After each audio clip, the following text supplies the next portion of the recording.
Friends and welcome to my channel.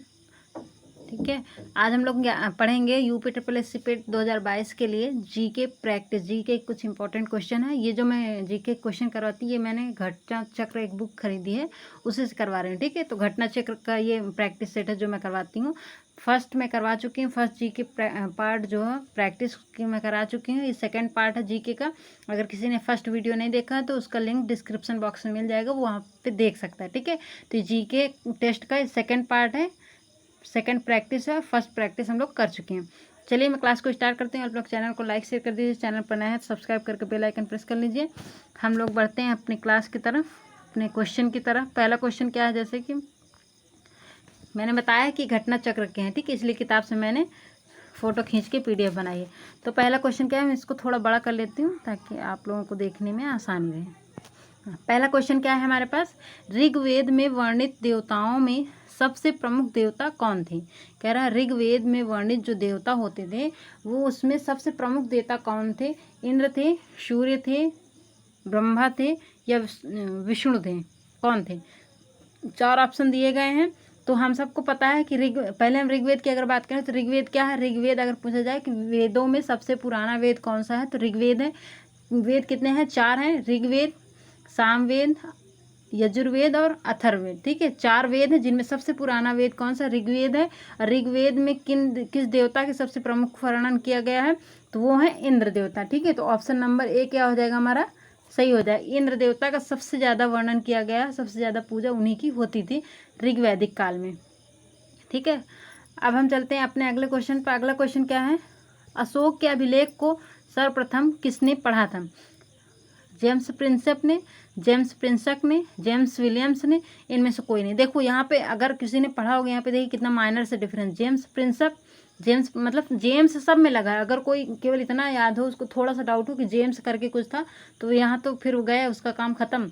ठीक है, तो इसमें किसने किया था, अशोक के अभिलेख को सर्वप्रथम किसने पढ़ा था, जेम्स प्रिंसप ने। किसने पढ़ा था, जेम्स प्रिंसप ने। तो ऑप्शन नंबर ए क्या हो जाएगा हमारा, सही हो जाएगा। कब पढ़ा था इन्होंने, 1837 में पढ़ा था। ठीक है, सर्वप्रथम 1837 में जेम्स प्रिंसप ने अशोक के अभिलेख को पढ़ा था।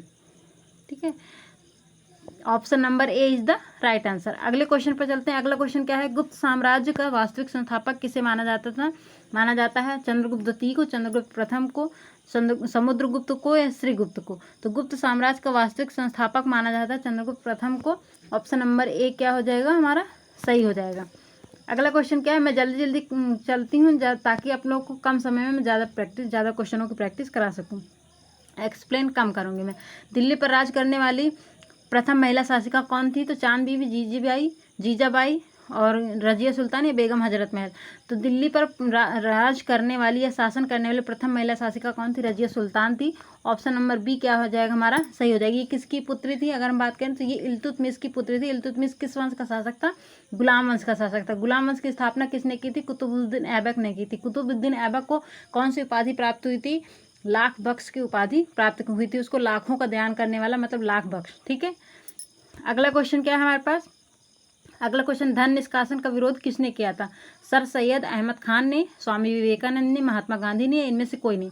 तो धन निष्कासन का विरोध इनमें से कोई नहीं किया, ना ही इन्होंने किया, ना ही इन्होंने किया, ना ही इन्होंने किया। किया किसने है, अगर इनमें से कोई नहीं तो किसी ने तो किया होगा। तो उन्होंने किसने किया था, दादा भाई नौरोजी ने। किसने किया था, दादा भाई नौरोजी ने। The great old man of India भी इन्हें कहा जाता है, वृद्ध पुरुष। वृद्ध पुरुष, भारत का वृद्ध पुरुष किसे कहा जाता है, दादा भाई नौरोजी को कहा जाता है great old man of India. और इन्होंने धन निष्कासन का विरोध किया था। ठीक है, अगला क्वेश्चन क्या है हमारा, थोड़ा छोटा कर लेती हूँ। हाँ, 6 नंबर क्वेश्चन क्या है हमारा, सरोजनी नायडू को किस वर्ष कांग्रेस अधिवेशन का अध्यक्ष बनाया गया था। सरोजनी नायडू जो कि हम बात करें तो भारत के प्रथम राज्यपाल कौन है, प्रथम महिला राज्यपाल कौन है, सरोजनी नायडू को जाना जाता है। सरोजनी नायडू अगर हम बात करें कि कौन सी भारतीय महिला थी, प्रथम भारतीय महिला जो कांग्रेस अधिवेशन के अध्यक्ष बनी थी, तो वो भी सरोजनी नायडू जी हैं। ठीक है, तो इन्होंने कब कांग्रेस अधिवेशन की अध्यक्षता की थी, तो वो की थी उन्होंने 1925 में। कब, 1925 में कहाँ की थी, कानपुर में। ठीक है, कहाँ की थी? कानपुर। 1925 कानपुर में कांग्रेस अधिवेशन हुआ था, जिसकी अध्यक्षता सरोजनी नायडू जी ने की थी। ऑप्शन नंबर बी क्या हो जाएगा हमारा? सही हो जाएगा। 7वां नंबर क्वेश्चन क्या है?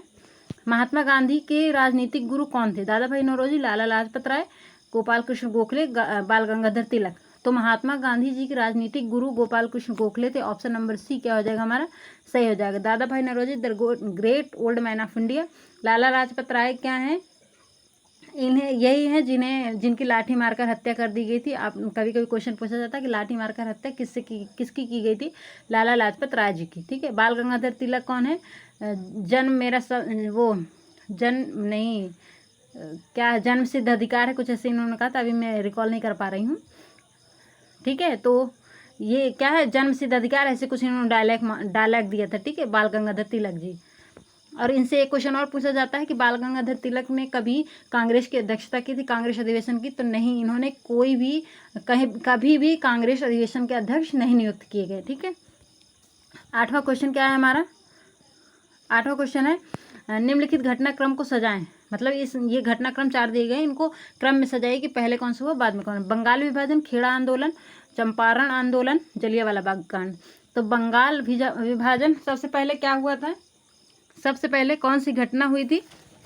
सबसे पहले हुई थी बंगाल विभाजन। कौन सी हुई थी? बंगाल विभाजन। ठीक है।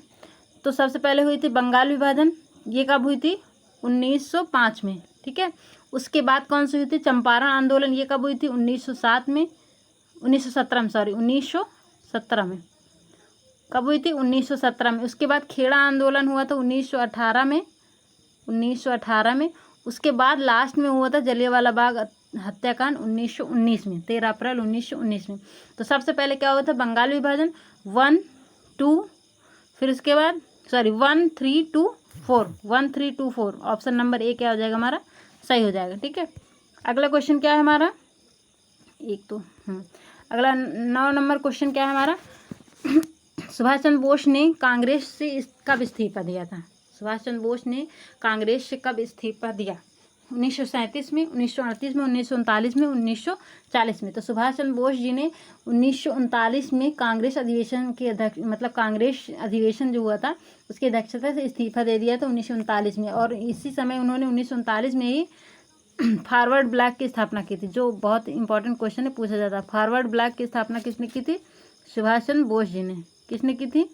सुभाष चंद्र बोस जी ने की थी फॉरवर्ड ब्लॉक की स्थापना 1939 में। ठीक है। 1939 में इन्होंने कांग्रेस अधिवेशन से इस्तीफा दिया था, क्योंकि जो नेता थे जैसे गांधी जी लोग को ये मतलब पसंद नहीं थे, ये लोग इनका विरोध कर रहे थे, इसलिए इनको मजबूरी में त्याग देना पड़ा। ठीक है। त्याग पत्र इन्होंने दे दिया था। 10वां क्या है? भारत छोड़ो आंदोलन के समय करो या मरो का नारा किसने दिया? जवाहरलाल नेहरू, सुभाष चंद्र बोस, महात्मा गांधी, बाल गंगाधर तिलक। तो भारत छोड़ो आंदोलन के समय करो या मरो का नारा गांधी जी ने दिया था। ऑप्शन नंबर सी क्या हो जाएगा हमारा? सही हो जाएगा। एशिया की सबसे लंबी नदी कौन सी? यांगत्जे, अमेजन और ये एनसी और नील नदी। तो एशिया की सबसे लंबी नदी क्या है? यांगटीसी नदी है। ठीक है, जिसको यांगत्जे नदी यहाँ पे लिखा। तो ऑप्शन नंबर ए क्या हो जाएगा हमारा? सही। एशिया की सबसे लंबी नदी यांगटीसी नदी। अगर विश्व की सबसे लंबी नदी पूछी जाती तो नील नदी हो जाती। ठीक है। लेकिन यहाँ पे पूछा है कि एशिया की सबसे लंबी नदी तो यांगटीसी नदी, जो कि कहाँ पाई जाती है? चाइना में। ठीक है, चाइना की मुख्य नदी। ठीक है। आगे क्वेश्चन क्या है हमारा? 12 में क्या है? निम्नलिखित का मिलान कीजिए। अब यहाँ पे हम आ जाते हैं। 12 क्वेश्चन क्या है हमारा, देख लेते हैं। 12 नंबर क्वेश्चन है हमारा, मिलान करना है हमें कि हिमालय पर्वत कहाँ पे है। यह पर्वत श्रृंखला दी गई, इधर महाद्वीप दिया गया कि किस महाद्वीप में कौन सी पर्वत श्रृंखला है। ठीक है। तो क्या है हिमालय किस मतलब कहाँ पे पड़ता है, किस महाद्वीप में पड़ता है? तो हिमालय पड़ता है एशिया महाद्वीप में। ठीक है। एडीज पर्वत कहाँ पे पड़ता है? ये पड़ता है दक्षिण अमेरिका में। रॉकीज पर्वत उत्तरी अमेरिका में। तो पहले का सी कहाँ है? आप अगर आपको एक भी आ रहा है तो आप देखिए, जैसे आपको पहले का पता है हिमालय कहाँ? एशिया में पड़ता है। तो आप ये देखिए, ये और ये तो हट गए। ठीक है, बचे क्या? 2। आप 50% क्वेश्चन सॉल्व कर सकते हैं। मिलान वाले बहुत आसान। अगर आपको 1-2 भी आते हैं ना तो 50% क्वेश्चन सॉल्व हो जाते हैं। कभी कभी तो पूरा ही सॉल्व हो जाता है। ठीक, तो क्या सी, फिर ए, फिर B, CAB। Option number B क्या हो जाएगा हमारा? सही हो जाएगा। आगे चलते हैं। अगला क्वेश्चन क्या है हमारा? कोयला भंडार के मामले में 2020 के अंत तक की स्थिति के अनुसार दुनिया में भारत का स्थान कौन सा होगा। 2020 के अंत तक की स्थिति के बारे में बात कर रहा है कि दुनिया में भारत का कोयले भंडार के मामले में कौन सा स्थान होगा, 5वां, तीसरा, 7वां या 9वां। तो कौन सा होगा, 5वां होगा, 5th नंबर पर होगा। ऑप्शन नंबर ए क्या हो जाएगा हमारा, सही हो जाएगा। अगर हम बात करें कि 5th नंबर पर भारत है तो इसके पहले कौन है, ठीक है, इसके पहले कौन है तो बात कर लेते हैं। देखिए पहले क्या है, USA है, संयुक्त राज्य अमेरिका है, फिर क्या है, रूस, फिर ऑस्ट्रेलिया, आप लोग समझ जाइएगा, फिर चीन। पहले USA मतलब संयुक्त राज्य अमेरिका, फिर रूस, फिर ऑस्ट्रेलिया, फिर चीन, फिर 5वें नंबर पर क्या है, भारत है, ठीक है। अगला क्वेश्चन क्या है हमारा, भारत के किस शहर को पूर्व का एथेंस के रूप में जाना जाता है। पूर्व का एथेंस के रूप में किस शहर को जाना जाता है, तो कोच्चि को, पटना को, मदुरई को, प्रयागराज को। तो किसे जाना जाता है, मदुरई को। तो ऑप्शन नंबर सी क्या हो जाएगा हमारा, सही हो जाएगा। अगर हम बात करें ये किस राज्य में है तो ये पड़ता है हमारा तमिलनाडु में। किसमें पड़ता है, तमिलनाडु में मदुरई पड़ता है। तो option number C is the right answer, पूर्व का एथेंस। गांधीनगर की राजधानी क्या, गांधीनगर किसकी राजधानी, ये पूछा गया, राज्य और राजधानी। तो ये तो बहुत ईजी क्वेश्चन है, सबको पता, गुजरात की राजधानी है गांधीनगर, ठीक है। 16 नंबर क्वेश्चन क्या है, भारत में पंचवर्षीय योजना बनाने की जिम्मेदारी किसकी थी। प्रधानमंत्री कार्यालय की, राष्ट्रीय विकास परिषद की, योजना आयोग की, केंद्र एवं राज्य सरकारें, मतलब दोनों की, ठीक है। भारत में पंचवर्षीय योजना बनाने की जिम्मेदारी किसकी थी, तो ये किसकी जिम्मेदारी थी, योजना आयोग की। ऑप्शन नंबर सी क्या हो जाएगा हमारा, सही हो जाएगा, ठीक है। पहले क्या था, जो आज के समय में नीति आयोग है वही पहले क्या था, योजना आयोग। योजना आयोग का नाम ही परिवर्तित करके नीति आयोग कर दिया गया। कब, 1 जनवरी 2015 को योजना आयोग का नाम परिवर्तित करके नीति आयोग कर दिया गया, ठीक है। नीति आयोग या योजना आयोग के अध्यक्ष कौन होते हैं, वर्तमान के प्रधानमंत्री, ठीक है। जो भी PM होते हैं उस टाइम के, वही उनके अध्यक्ष होते हैं। तो ऑप्शन नंबर सी क्या हो जाएगा हमारा, सही हो जाएगा। 17 क्या है, बैंकों का बैंक किसे कहा जाता है, SBI को, RBI को, SBI और RBI दोनों को, या UBI को। तो बैंकों का बैंक किसे कहा जाता है, वो कहा जाता है RBI को, रिजर्व बैंक ऑफ इंडिया, ठीक है। किसे कहा जाता है, रिजर्व बैंक ऑफ इंडिया, जो कि भारत की सबसे बड़ी बैंक है, ठीक है। इसे बैंकों का बैंक भी कहा जाता है। अगर हम बात करें जैसे रेपो रेट है, ठीक है, रेपो रेट दर, और ये सारे दरें जो होती हैं ये कौन लागू करता है, RBI ही लागू करता है, ठीक है। और अगर हम बात करें कि RBI की स्थापना 1935 के अधिवेशन में हुई थी, ठीक है, 1935 के अधिवेशन में हुई थी, और 1 जनवरी 1949 को इसका वैश्वीकरण हो गया था, ठीक है। अगला क्वेश्चन क्या है हमारा, 18 नंबर, SEG का पूर्ण रूप क्या है। Specific economic zone, special economic zone, senior economic zone, या इनमें से कोई नहीं। तो 18 नंबर, SEG का पूर्ण रूप क्या है, special economic zone. Option number B क्या हो जाएगा हमारा, सही हो जाएगा, ठीक है, स्पेशल इकोनॉमिक जोन। अगले क्वेश्चन क्या है, 19, हरित क्रांति की सफलता इनमें से किसकी उपलब्धता पर निर्भर करती है।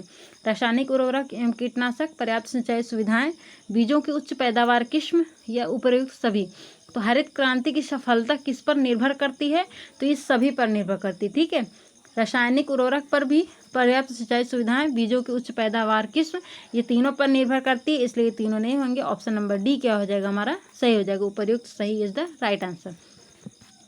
आज का हमारा लास्ट क्वेश्चन क्या है, ठीक है, ये 21 दिख गया है क्योंकि फ़ोटो खींचने में तो थोड़ा बहुत दिख, लेकिन ये अगली क्लास में पढ़ा दूंगी, ठीक है। बैंकिंग के क्षेत्र में CBS में C का पूर्ण रूप क्या है। कोर है, क्रेडिट है, कंप्लीट है, या कॉन्टिनेंट है। क्या है बैंकिंग में CBS का पूर्ण रूप, CBS में C का पूर्ण रूप क्या है। तो CBS में C का पूर्ण रूप क्या होता है, कोर होता है। तो ऑप्शन नंबर ए क्या हो जाएगा हमारा, सही हो जाएगा। अगर हम इसके पूर्ण रूप की बात करें कि CBS का अगर हम फुल फॉर्म बात करें तो क्या होता है, कोर बैंकिंग सॉल्यूशन।